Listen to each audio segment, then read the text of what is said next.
L'au-delà démystifié, que se passe-t-il après la mort? Dans une pensée manichéenne, la vie s'oppose à la mort, comme le blanc s'oppose au noir. Bien que l'homme tente à chercher l'éternité, non pas parce qu'il craint de mourir, mais parce qu'après avoir vécu, elle lui paraît naturelle. La question que toute personne se pose est de savoir que se passe-t-il après le décès physique? La vision des religions sur la mort. Tout d'abord, les croyances sur l'au-delà diffèrent d'un groupe religieux à l'autre. Ainsi, le christianisme, l'islam et le judaïsme convergent vers l'immortalité de l'âme, donc que la vie se poursuit après la mort physique dans son aspect immatériel. Le bouddhisme, quant à lui, évoque l'existence du nirvana, un état de bonheur absolu. C'est l'effacement complet du corps et des désirs au détriment de l'esprit qui permet d'atteindre ce paradis. Ensuite, l'hindouisme prône qu'une offrande aux dieux doit être faite pour obtenir une nouvelle vie après la mort.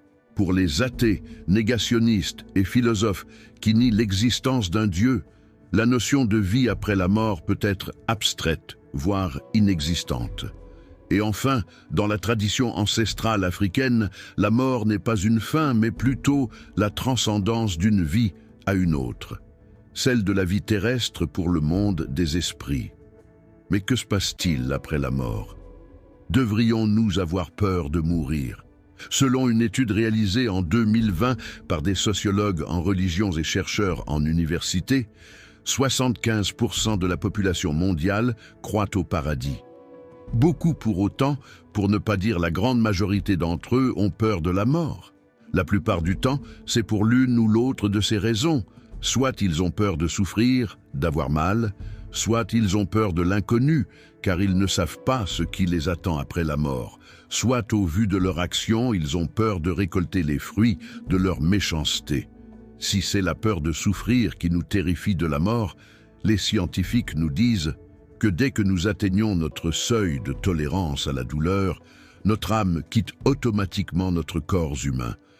Ce serait comme quelqu'un qui a longuement et sauvagement été torturé, qu'au final il perd la notion de la douleur.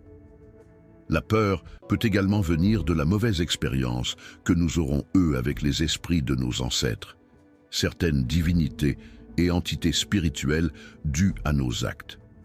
Cependant, il y a une distinction à faire entre les esprits, âmes errantes inconnues, et les défunts, êtres chers décédés.